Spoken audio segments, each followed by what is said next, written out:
Ton âme, c'est la fille d'Hachem, c'est une partie d'Hachem.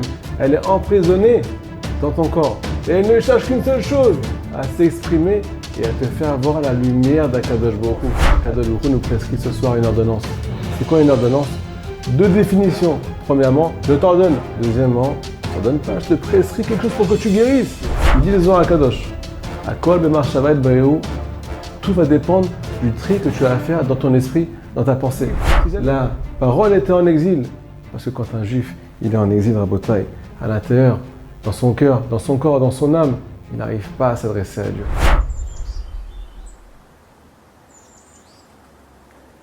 Shalom Aleichem mes amis, petit coaching spécial Pessah, un vrai kiff. Aujourd'hui on va expliquer la Haggadah, on va expliquer la Matzah, on va expliquer tout ce que tu désires.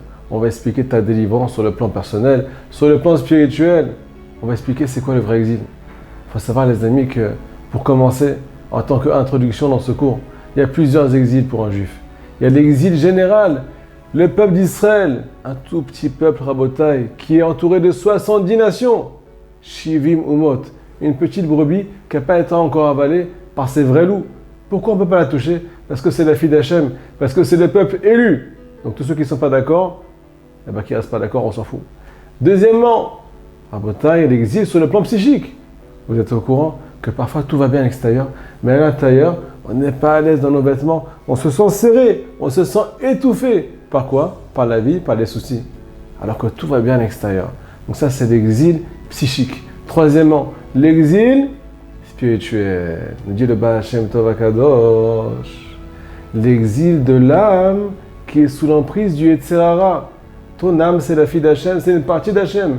Elle est emprisonnée dans ton corps. Et elle ne cherche qu'une seule chose, à s'exprimer et à te faire voir la lumière d'Akadosh Baruch Hu, à te faire commencer à vivre, à t'aider à commencer à vivre. Nous dit David HaMelech, les amis, Kava nafshi ge'ala. Un juif doit avoir pitié, il doit prier pour lui-même, en premier, avant de prier pour les autres, sur le plan général. Pourquoi? Parce que quand il va ramener sa part, quand il va régler ses problèmes personnels, automatiquement, le peuple d'Israël sera délivré sur le plan général. Automatiquement, son exil sur le plan psychique sera résolu. Parce qu'il n'y a qu'une seule raison au souci, c'est parce qu'on manque de proximité avec Dieu, les amis.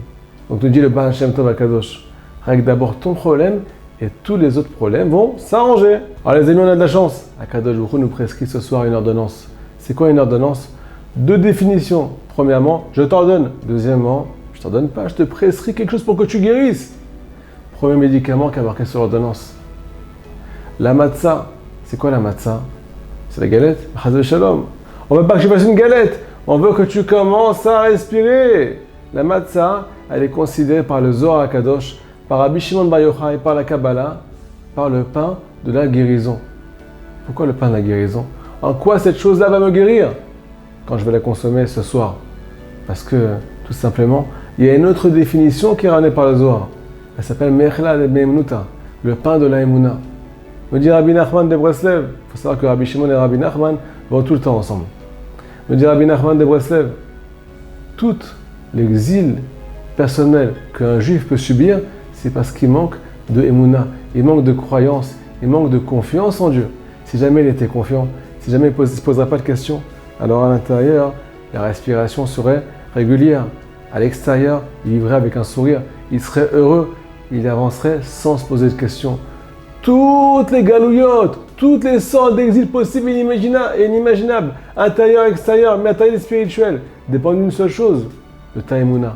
Plus tu as confiance en Dieu, plus tu es serein. Et plus tu ramènes de l'argent, et plus tu es dans la bonne santé, et plus tu es souriant, et plus tu as du shlam bayit, et plus tu es mutzlach, plus tu réussis. Donc tout dépend de la Emouna. Ce soir, on va consommer la Emouna à Botaï. Il faut les chavel, il faut penser à ça quand on consomme la matzah. Deuxièmement, les amis, la matzah, elle est sans levain. C'est que du divin.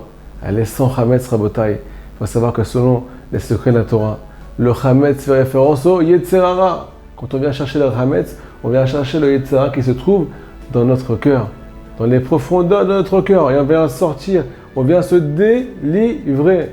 Et là, qu'est-ce qui se passe, rabotaï? Quand on vient se délivrer du chametz, eh bien on vit mieux. Pourquoi on vit mieux? Parce que le chametz, c'est le levain, c'est la fermentation. Qu'est-ce qui fait qu'un juif, il marche sur ses deux pieds, Mais il est mort à l'intérieur. À l'intérieur, il n'y a pas de vie. Pourquoi tout ça? Pourquoi on a du mal à vivre à Botaï? Pourquoi on a du mal à kiffer? Pourquoi on a du mal à s'épanouir dans ce qu'on fait?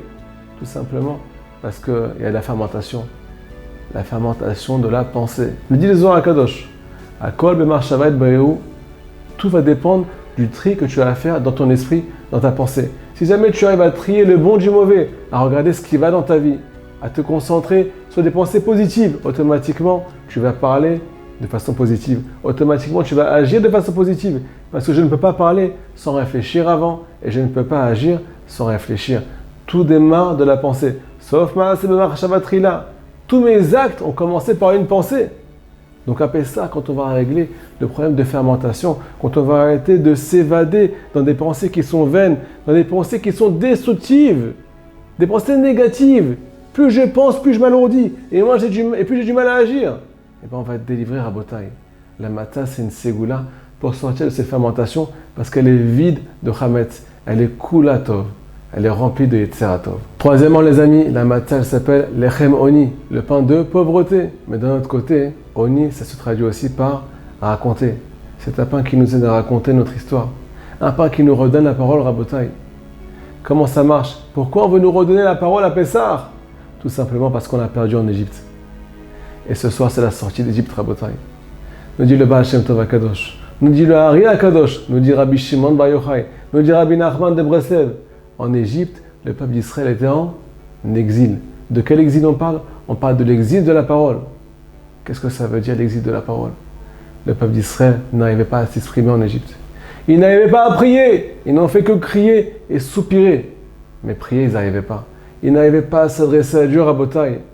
Moshe Rabbeinu, le berger du peuple d'Israël, le Gdolador, il est marqué qu'il était Harel Sefataim. Il était incirconcis des lèvres.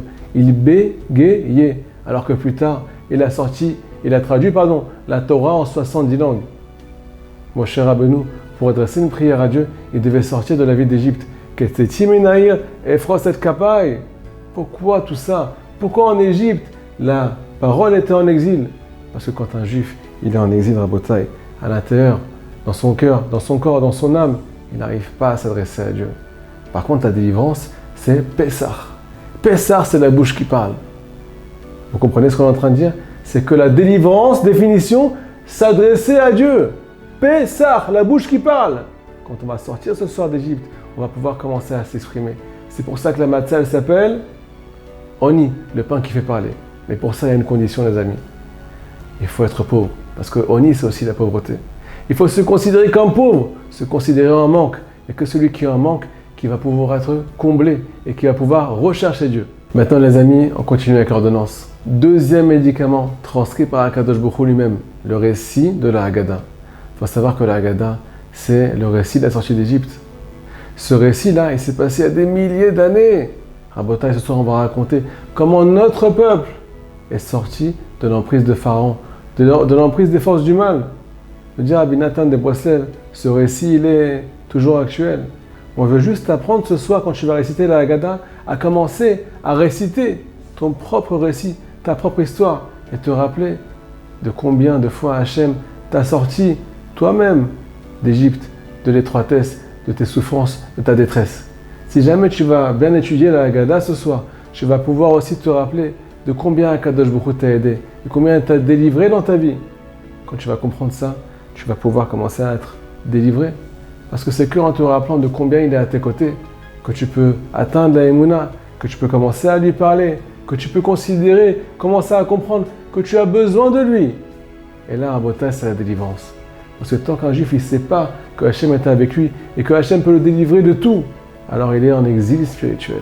Alors les amis, comme vous l'avez compris, à Pessah, ce n'est pas la clé de la semaine, c'est un trousseau de clés pour toute la vie. On a cité plein de choses aujourd'hui. Premièrement, la Emouna, être serein, Rabotai, se mettre entre les mains de Dieu. C'est ça qui aide à sortir d'Égypte. Rabbi Nachman a dit, toutes les sortes d'exil possibles et inimaginables commencent par un manque de Emouna. Si je crois en Dieu, je suis serein et je commence à vivre. Deuxièmement, la matzah. La matzah, c'est le pain qui fait parler. C'est Pessah, ce soir, on va s'exprimer. Un juif qui s'adresse à Dieu, c'est un juif qui est délivré. Plus je lui ramène ma vie, plus je lui partage mes épreuves, plus je suis serein. Parce que je mets tout sur le dos. Je me décharge de toute responsabilité pour prendre mes responsabilités et pour être un bon juif. Un bon juif, c'est un juif serein. Troisièmement, on a dit qu'il fallait raconter son histoire. Il fallait se rappeler combien Hachem a été à nos côtés. Et c'est ça qui va nous aider à prendre confiance et à commencer à avoir un nouveau regard sur les épreuves, comme on a dit au début du cours. Le Baal Shem Tov nous dit qu'un juif qui est délivré sur le plan spirituel, alors il est délivré sur le plan matériel et il aide le peuple d'Israël à se délivrer sur le plan général. Pessah, Kasha, Vesameach.